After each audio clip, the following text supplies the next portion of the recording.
Semarang,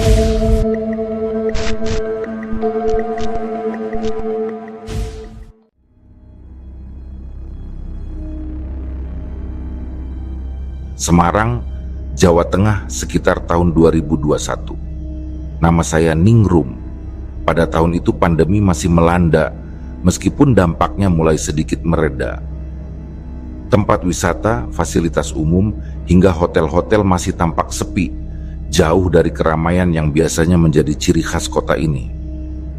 Bahkan, banyak pabrik dan perusahaan yang terpaksa gulung tikar akibat pandemi berkepanjangan yang menghantam perekonomian tanpa ampun. Saya sendiri adalah salah satu karyawan di sebuah pabrik di Semarang yang ikut merasakan dampak pahit tersebut. Pabrik tempat saya bekerja saat itu mengalami penurunan omzet yang sangat signifikan. Tak ada jalan lain bagi pihak manajemen selain mengambil langkah-langkah drastis untuk mengurangi beban perusahaan. Salah satunya adalah dengan mengurangi jumlah karyawan. Keputusan itu akhirnya menjatuhkan saya sebagai salah satu yang terkena dampaknya. Sore itu, sekitar pukul 4 saat saya bersiap pulang kerja, saya mendengar kabar bahwa saya diberhentikan sementara. Keputusan mendadak ini membuat pikiran saya kacau. Saya bingung harus kemana.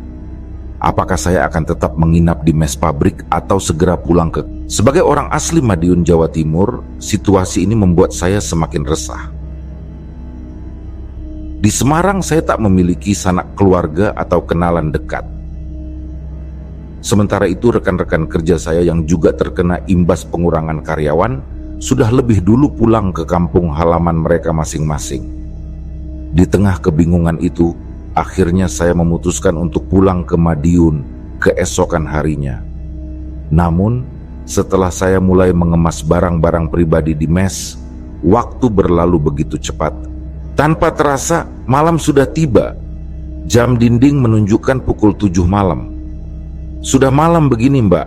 Mendingan besok saja pulangnya," ujar salah satu teman satu mes. Namun saya merasa tidak nyaman. "Nggak apa-apa, Mbak. Aku pulang sekarang saja.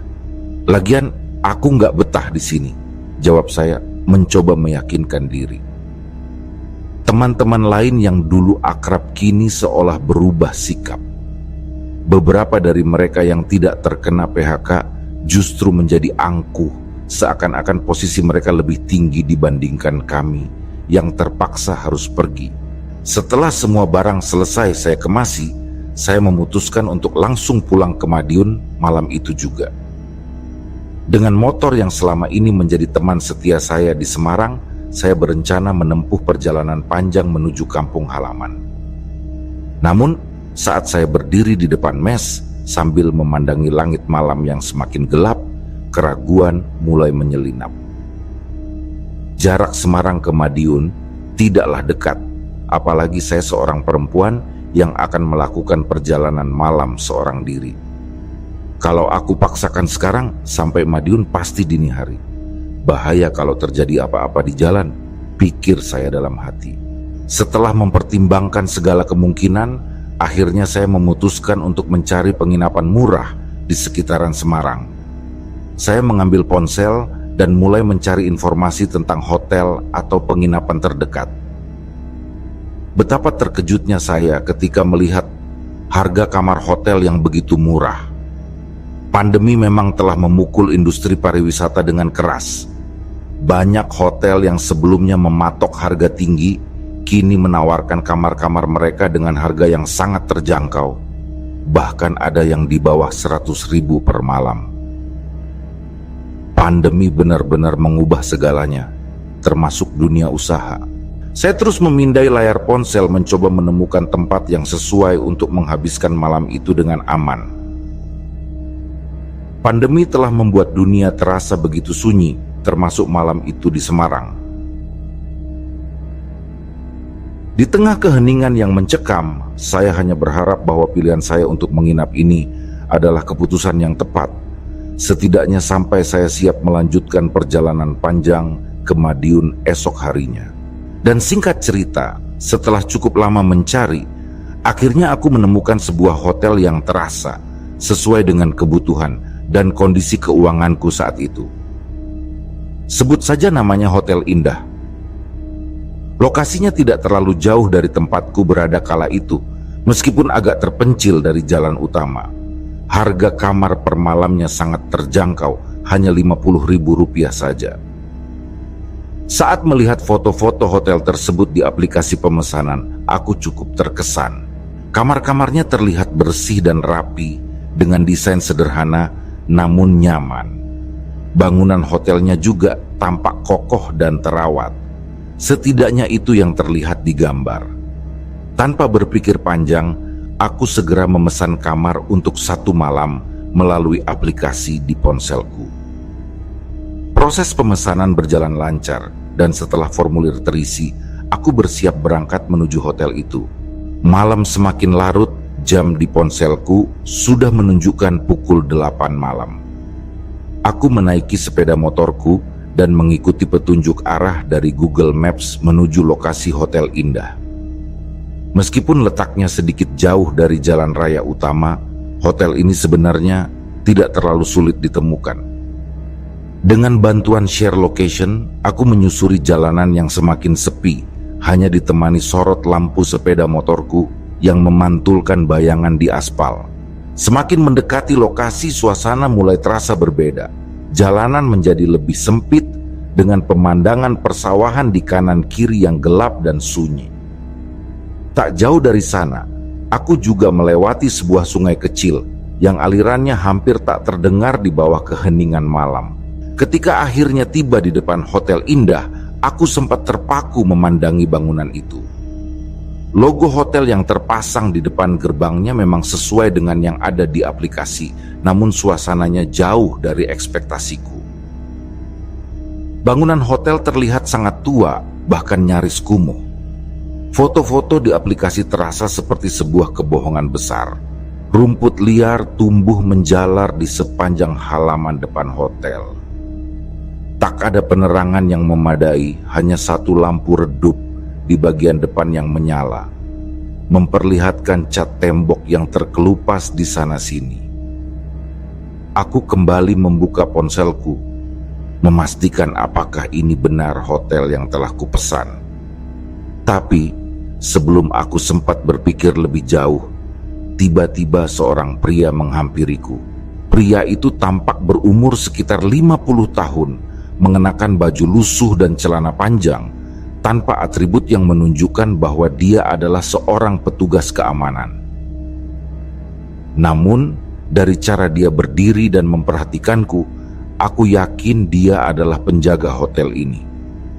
"Mbak, mau ke Hotel Indah ya?" tanyanya sambil menatapku dengan ekspresi datar. "Iya, Pak." "Apa ini benar Hotel Indah?" balasku dengan ragu. "Iya betul. Silakan masuk saja, jangan berhenti di situ," ucapnya dengan nada yang sedikit mendesak. Caranya bicara membuatku merasa tidak nyaman, seolah-olah dia ingin aku segera masuk tanpa banyak pertanyaan.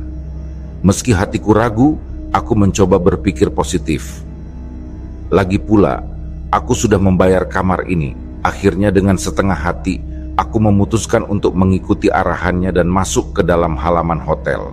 Saat aku memarkirkan motorku di depan bangunan utama, rasa kecewaku semakin besar. Hotel ini benar-benar berbeda, jauh dari gambaran di aplikasi. Bangunannya tampak seperti rumah tua peninggalan zaman Belanda, dengan desain arsitektur yang sederhana, namun usang cat tembok yang memudar hingga menampakkan lapisan semen di bawahnya menambah kesan angker.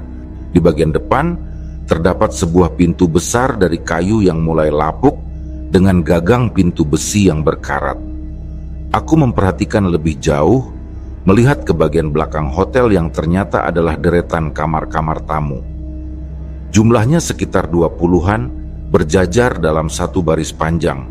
Ketika aku mulai duduk di ruang utama hotel itu, suasana di sekitarku terasa begitu sepi, hanya diiringi suara kecil dari kipas angin tua yang berputar lambat di sudut ruangan. Tiba-tiba, seorang ibu-ibu paruh baya mendekat ke arahku.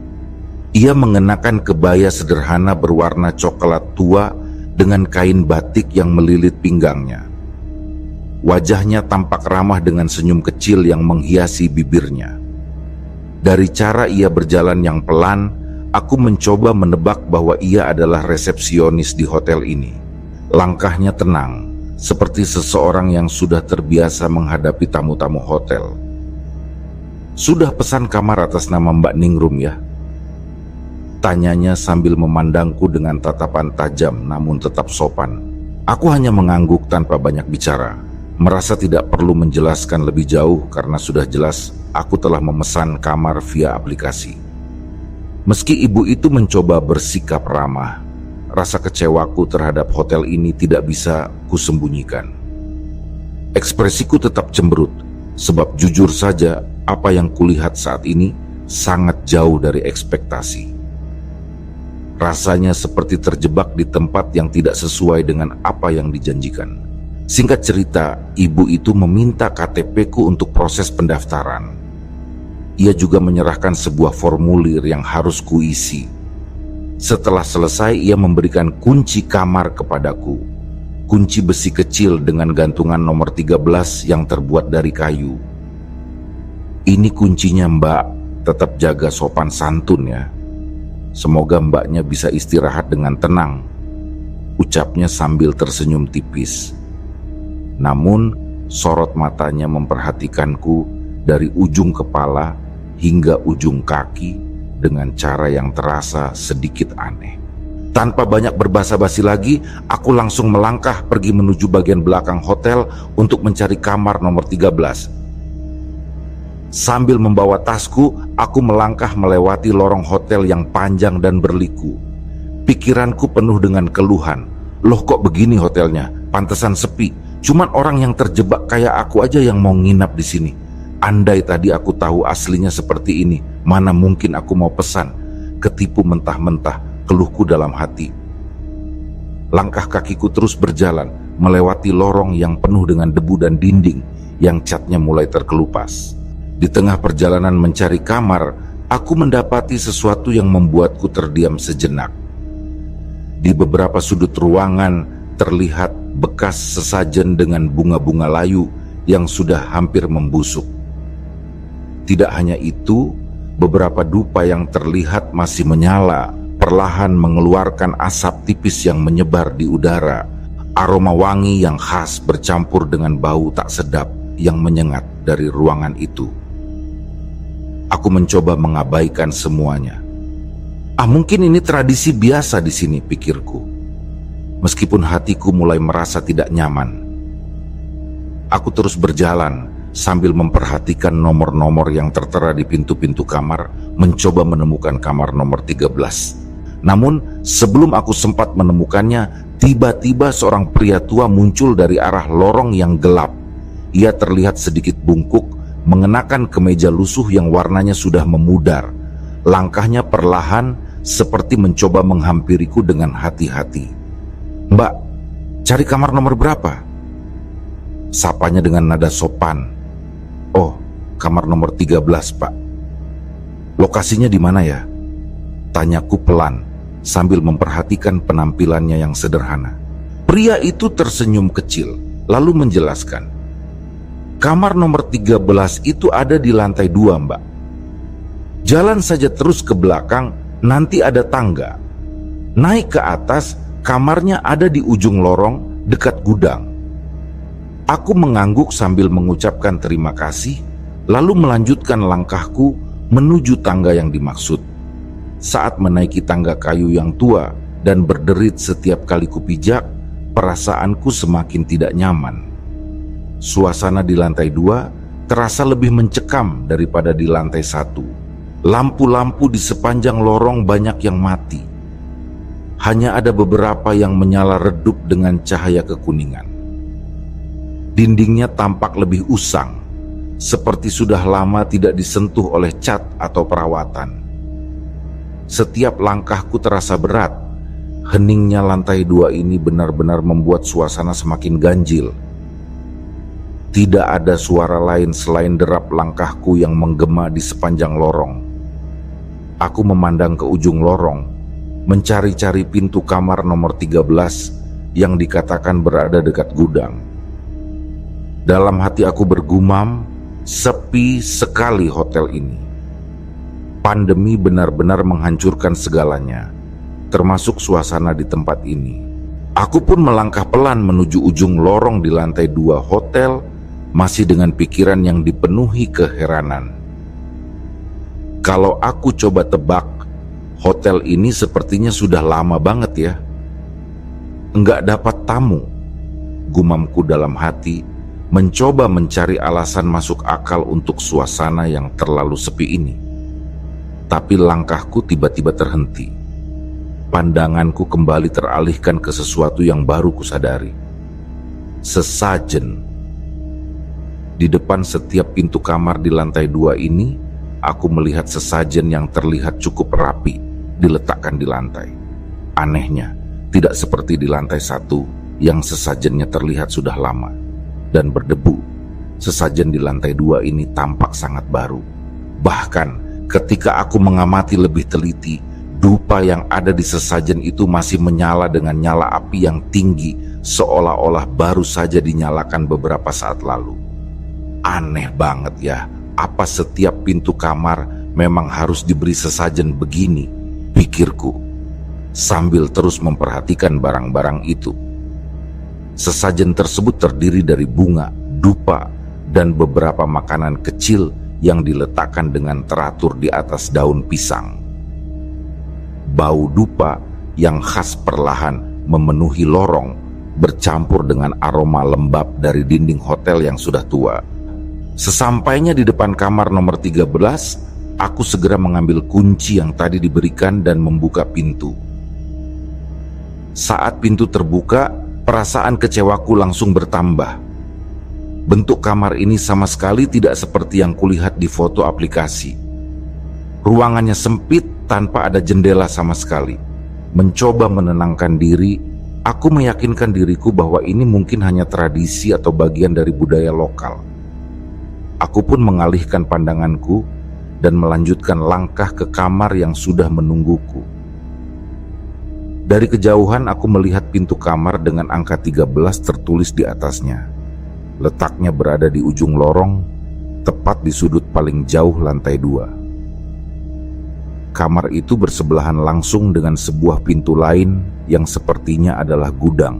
Cahaya di dalamnya berasal dari sebuah lampu bohlam kecil yang menggantung di langit-langit, memberikan suasana yang redup dan pengap. Kamar mandi di dalamnya pun terlihat sangat sederhana. Hanya ada kloset jongkok dan bak mandi kecil yang airnya sedikit keruh. Lantainya terlihat basah dan tidak terawat, membuatku ingin keluar lagi dan mencari tempat lain jika saja aku punya pilihan. Namun aku mencoba menenangkan diri. Dengan lelah yang sudah mendera tubuhku setelah perjalanan dan segala drama yang kulalui hari ini, aku akhirnya duduk di atas ranjang. Kasurnya keras, dengan spray yang terlihat kusut dan bernoda. Ya sudahlah, gumamku pelan, mencoba menerima kenyataan. Namanya juga cuma 50.000, enggak apa-apalah, yang penting bisa istirahat. Aku berbaring di atas ranjang itu, mencoba memejamkan mata sejenak. Tapi tak lama kemudian, perutku mulai terasa keroncongan. Jam sudah menunjukkan pukul 9 malam, dan aku sadar tidak ada makanan apapun di kamarku. Karena tidak mungkin keluar di malam yang sudah larut, aku memutuskan untuk memesan makanan melalui aplikasi hijau di ponselku. Proses pemesanan berjalan lancar, namun keanehan kembali terjadi. Setiap driver yang menerima pesananku tiba-tiba membatalkan pesanan dengan alasan yang membuatku bingung. Aku mencoba memesan lagi, berharap ada driver lain yang bersedia. Tapi hasilnya sama saja. Setiap kali ada driver yang menerima pesananku, mereka segera membatalkan pesanan dengan berbagai alasan. Hingga pukul 10 malam, aku masih belum berhasil mendapatkan makanan. Karena semua driver ojol menolak mengantarkan pesanan ke hotel ini, aku akhirnya menyerah. Nafsu makanku perlahan memudar tergantikan oleh rasa lelah yang semakin berat. Dengan mata yang mulai terasa berat, aku pun memutuskan untuk berbaring dan memejamkan mata, mencoba mengabaikan semua hal aneh yang terjadi hari itu. Sekitar pukul 11 malam, ketika aku mulai terlelap, suara keras tiba-tiba mengagetkanku. Suara itu terdengar seperti seseorang sedang menggedor pintu kamarku dengan keras dari luar. Jantungku langsung berdegup kencang. Aku bangun tergesa-gesa dari ranjang dan berjalan pelan menuju pintu. "Siapa ya?" tanyaku dengan suara sedikit gemetar. Namun tidak ada jawaban. Sebaliknya suara gedoran itu justru semakin keras. Ketakutan mulai merayap di pikiranku. Apa ini? Jangan-jangan ada orang jahat di luar, gumamku dalam hati sambil berdiri diam di balik pintu. Aku tidak berani membukanya. Gedoran itu terus berlanjut, berirama namun penuh tekanan, selama hampir 15 menit. Keringat dingin mulai mengalir di pelipisku. Aku hanya berdiri kaku, tidak tahu harus berbuat apa. Kemudian suara itu tiba-tiba berhenti, meninggalkan keheningan yang lebih mencekam. Setelah beberapa saat memastikan suara itu benar-benar hilang, aku mencoba memberanikan diri untuk membuka pintu. Perlahan, aku memutar gagang pintu dan mengintip keluar. Lorong di lantai 2 itu tampak kosong seperti sebelumnya. Tidak ada tanda-tanda orang. Suasana tetap sunyi, hanya ada suara hujan rintik-rintik yang mulai turun di luar sana. Namun, mataku segera tertuju pada sesuatu yang aneh. Pintu gudang di sebelah kamarku yang sebelumnya tertutup rapat, kini terbuka setengah. Pemandangan itu membuat bulu kudukku meremang. Aku yakin betul bahwa saat pertama kali tiba, pintu gudang itu tertutup rapat. Tapi sekarang entah kenapa, pintu itu terlihat sedikit terbuka, menganga seperti mengundang. Aku menatap pintu gudang itu dengan ragu, tapi kemudian mataku menangkap sesuatu yang lain. Di dinding luar kamarku, ada jejak kaki manusia yang tercetak jelas. Jejak itu tidak berada di lantai, melainkan menempel di dinding putih, mengarah ke atas, seolah-olah seseorang memanjat dinding seperti laba-laba. Ini kaki siapa? Kok bisa ada di dinding? Pikirku panik. Aku mencoba mencari penjelasan, tapi tidak ada yang masuk akal. Rasa takut mulai menguasai diriku. Aku cepat-cepat kembali masuk ke kamar dan menutup pintu dengan rapat. Hujan yang tadinya hanya rintik-rintik kini berubah menjadi deras, menambah suasana malam itu semakin mencekam. Pukul 12:30 malam, aku kembali terbangun. Kali ini, suara langkah kaki terdengar jelas dari atas plafon kamarku. Suaranya teratur pelan dan berirama, seperti seseorang yang berjalan dengan santai. Awalnya aku berpikir itu mungkin tikus, tapi suara ini terlalu berat untuk seekor tikus. Langkah itu terdengar seperti langkah manusia, bergerak berputar-putar tepat di atas kamarku. Aku mencoba mendengarkan lebih saksama sambil menahan napas. Langkah itu terus terdengar, perlahan namun pasti, seolah-olah sengaja dibiarkan untuk membuatku semakin takut. Aku tidak tahu harus berbuat apa. Tubuhku gemetar, dan aku hanya bisa menarik selimut hingga menutupi seluruh tubuhku. Ada apa ini? Hotel ini benar-benar tidak beres, pikirku panik. Aku memejamkan mata erat-erat, berusaha mengabaikan semuanya. Sekitar pukul 2 dini hari, aku kembali terbangun. Suara langkah kaki terdengar jelas dari lorong luar kamar. Kali ini bukan hanya 1 atau 2 orang, tetapi banyak, seperti ada sekelompok orang yang sedang melintas. Tidak hanya suara langkah kaki, aku juga mendengar suara tawa pelan yang terdengar beriringan, diiringi bisikan-bisikan obrolan beberapa orang dewasa. Suaranya samar namun cukup jelas, seakan mereka benar-benar sedang berjalan melewati lorong di depan kamarku. Awalnya aku merasa lega. Oh, mungkin ini tamu-tamu baru yang datang. Meskipun hotel ini jelek, ternyata banyak tamunya juga, pikirku mencoba menenangkan diri. Dengan perasaan yang mulai sedikit tenang, aku kembali berbaring dan mencoba memejamkan mata. Namun, belum lama aku mencoba tidur, suara lain kembali menggangguku. Kali ini, suara keran air di kamar mandiku terdengar diputar, diikuti dengan suara air yang mengalir deras. Mataku langsung terbuka lebar, jantungku berdegup kencang. Aneh, siapa yang membuka keran? Pikirku sambil bergegas menuju kamar mandi. Ketika aku masuk, memang benar, keran itu menyala. Air mengalir deras membasahi bak mandi yang sudah kusam. Dengan tangan gemetar, aku memutar keran itu hingga mati. Tapi perasaanku sudah tidak karuan. Ada yang aneh, ini benar-benar enggak beres, gumamku pelan sambil melangkah kembali ke ranjang. Aku menarik selimut hingga ke leher, mencoba menenangkan diri, meskipun hatiku mulai diselimuti rasa takut. Jangan-jangan hotel ini berhantu. Dan hantu di sini usil, pikirku sambil mencoba menahan pikiran-pikiran buruk. Namun malam itu terasa sangat panjang. Setiap 1 jam sekali, aku pasti terbangun. Entah karena suara keran air yang kembali menyala sendiri, suara langkah kaki dari lorong, atau bahkan suara-suara samar yang tidak bisa kupahami. Aku benar-benar tidak bisa tidur nyenyak. Sampai akhirnya saat waktu menunjukkan pukul 3 dini hari, aku terkejut dengan sesuatu yang lebih mengerikan. Aku sedang tertidur lelap dalam posisi miring ke kiri ketika tiba-tiba aku merasakan hembusan napas dingin di belakang telingaku. Napas itu pelan namun terasa jelas, seperti seseorang berada sangat dekat di belakangku. Belum cukup sampai di situ, aku juga mendengar suara dengkuran rendah, suara berat yang terdengar sangat aneh. Dengkuran itu tidak berasal dari luar kamar, melainkan dari arah ranjangku sendiri, tepat di belakang tubuhku. Aku mencoba menguatkan diri, meskipun rasa takutku semakin menjadi. Siapa ini? Apa yang ada di belakangku? Pikirku dengan panik.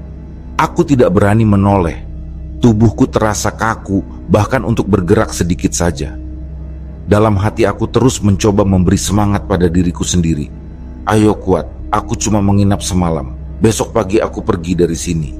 Namun, ketakutanku mencapai puncaknya ketika tiba-tiba aku merasakan sesuatu yang dingin menyentuh pinggulku.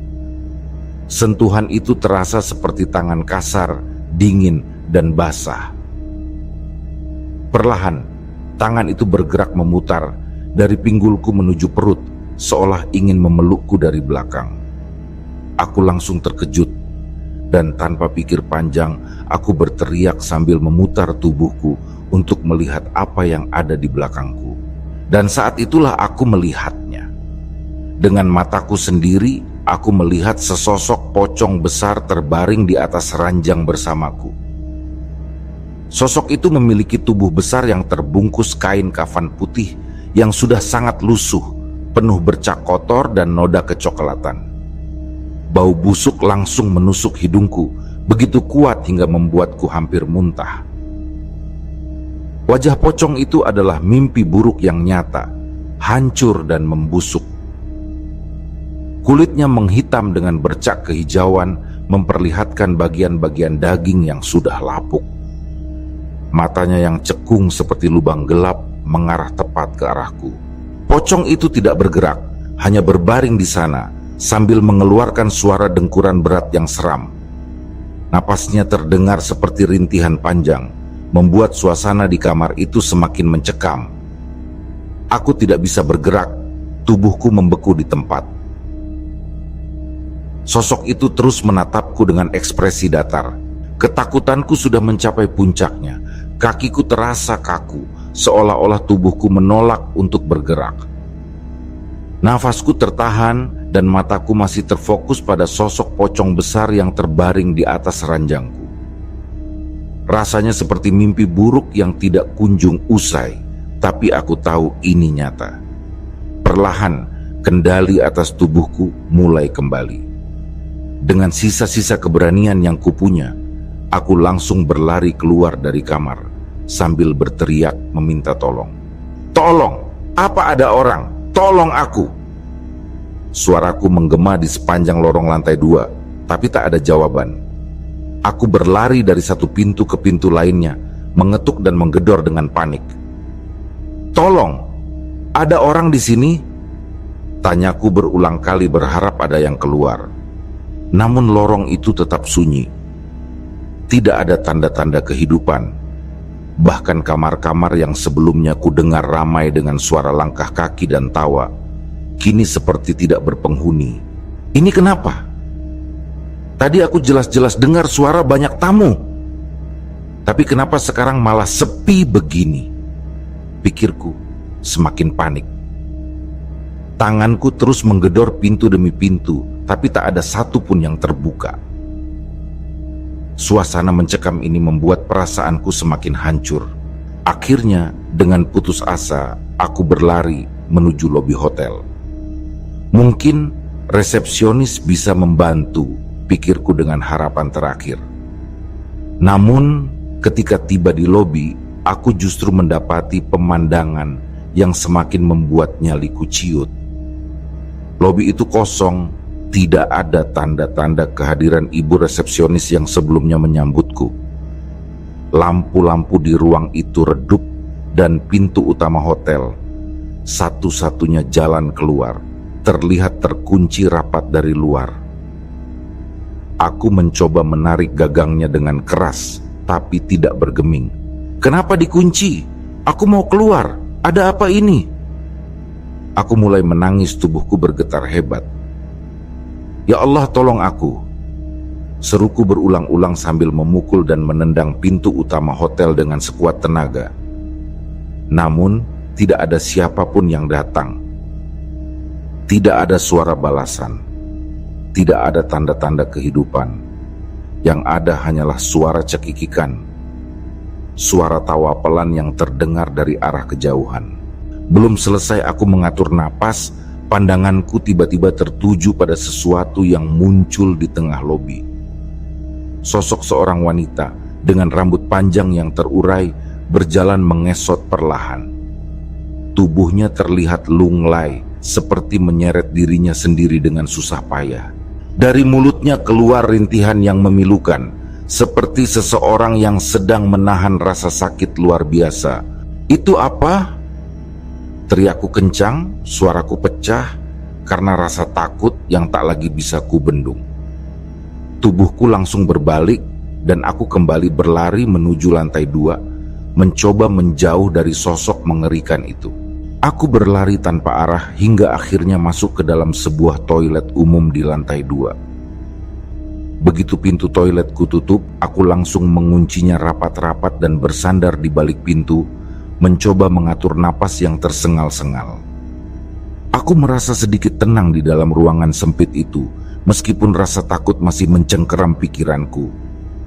Aku nggak mungkin balik ke kamar, pikirku. Bayangan pocong besar di atas ranjangku masih terngiang jelas di kepala. Namun rasa tenang itu hanya bertahan sesaat. Beberapa saat kemudian, suara gedoran keras terdengar dari pintu toilet. Suara itu menggema di dalam ruangan, membuatku langsung merinding. "Siapa di luar?" Teriakku dengan suara gemetar, tapi tidak ada jawaban. Gedoran itu terus berlanjut, semakin keras. Belum cukup sampai di situ, aku melihat sesuatu yang membuat darahku berdesir. Di dalam kloset toilet, aku menemukan potongan rambut panjang yang basah mengambang di dalam air. Aku mencoba menyiramnya, berharap rambut itu hilang, tapi anehnya, rambut itu tetap muncul kembali. Setiap kali kusiram, rambut itu selalu kembali, membuat perasaanku semakin kacau. "Apa ini? Kenapa rambut ini terus muncul?" Pikirku panik. Aku mulai menangis, tubuhku gemetar hebat, rasanya seperti sedang terjebak dalam lingkaran teror yang tak berujung. Toilet yang awalnya kupikir sebagai tempat paling aman, kini terasa seperti perangkap lain yang menyeramkan. Di luar pintu, suara gedoran masih terus terdengar, sementara di dalam, rambut-rambut itu terus bermunculan. Aku akhirnya hanya bisa pasrah, tubuhku lemas, dan aku terus menangis, bibirku melafalkan doa-doa sebisanya. Suara-suara aneh masih terus mengisi keheningan malam itu. Kali ini, hotel yang sebelumnya sunyi mendadak terasa ramai. Suara tawa, obrolan, dan langkah kaki terdengar riuh di luar toilet. Dengan perasaan takut bercampur penasaran, aku mencoba membuka pintu toilet dan melangkah keluar. Namun, yang kulihat justru kebalikannya. Lorong hotel kembali sunyi. Tidak ada siapapun di sana. Keadaan begitu hening, aku berdiri terpaku, menyadari kenyataan yang selama ini ku coba abaikan. Hotel ini memang berhantu, gumamku, hampir tanpa suara. Air mata masih mengalir deras di pipiku. Rasa marah dan kecewa mulai menguasai pikiranku. Aku memandang sekitar dengan perasaan kalut. Lihat saja, hotel ini akan kutuntut. Ini sudah keterlaluan, pikirku. Namun sebelum sempat aku melangkah lebih jauh, semua suara, gedoran tawa, langkah kaki, hingga riuh rendah keramaian, menghilang seketika saat kumandang azan subuh mulai terdengar dari kejauhan. Suara itu begitu menenangkan, seperti memberi perlindungan di situasi yang mencekam ini. Aku menarik napas panjang, mencoba menenangkan diri. Alhamdulillah, akhirnya subuh. Gumamku dengan lemah, tubuhku terasa sangat lelah setelah semalaman tidak tidur. Aku akhirnya ketiduran di dalam toilet itu.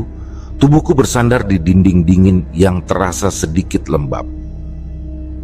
Saat terbangun sekitar pukul 8 pagi, rasa marahku yang sempat tertahan tadi malam meledak.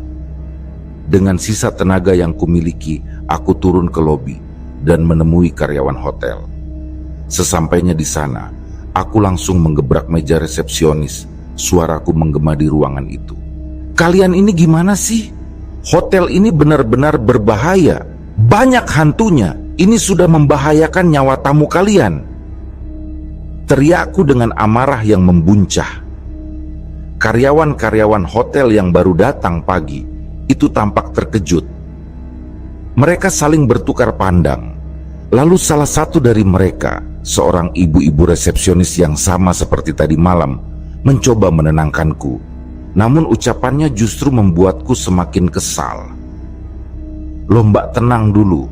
Kalau mbaknya mau menuntut ya silakan. Tapi mana buktinya kalau hotel ini berhantu?" Katanya dengan nada datar sedikit menantang. "Kalaupun ada penghuni tak kasat mata ya wajar mbak. Semua bangunan pasti ada penghuninya." Aku tak terima.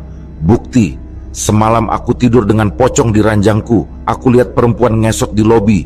Ini benar-benar keterlaluan. Kalau aku kenapa-kenapa, kalian mau tanggung jawab." Seruku dengan air mata yang kembali mengalir. Namun karyawan lain hanya mengangkat bahu.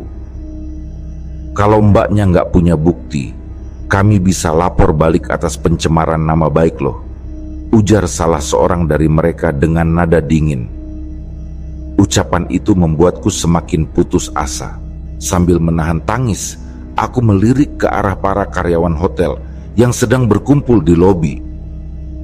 Mataku mencari sosok laki-laki tua bungkuk yang semalam kutemui di lorong. Tapi anehnya, dari semua karyawan yang ada di sana, tidak satu pun menyerupai pria tua itu. Dia seperti lenyap begitu saja, seolah tidak pernah ada. Siapa dia sebenarnya? Pikirku dengan perasaan yang semakin kacau. Karena situasi yang semakin memanas dan tidak ada jalan keluar lain, aku akhirnya memutuskan untuk pergi dari hotel itu secepat mungkin. Aku tidak ingin memperpanjang urusan dengan mereka. Sebelum pergi, aku berjanji pada diriku sendiri untuk memberikan ulasan jujur di aplikasi pemesanan agar tidak ada lagi tamu yang terjebak seperti aku. Hari itu juga, aku menulis ulasan panjang di aplikasi.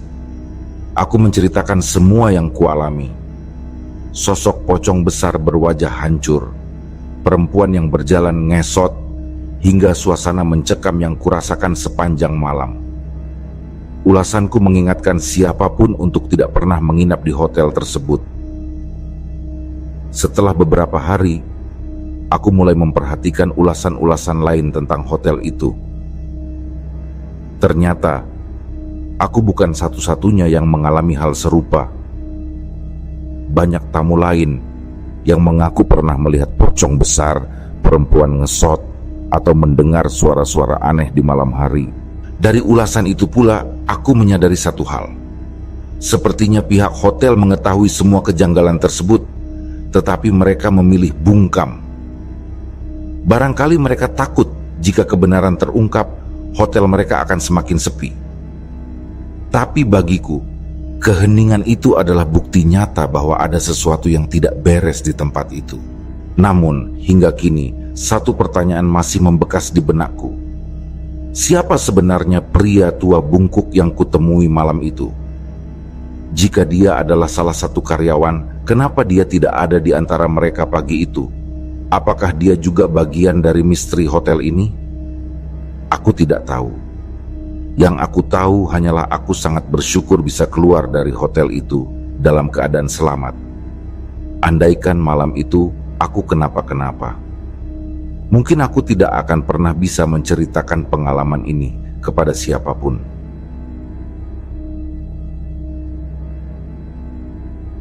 Demikianlah kisah yang kami bawakan ini.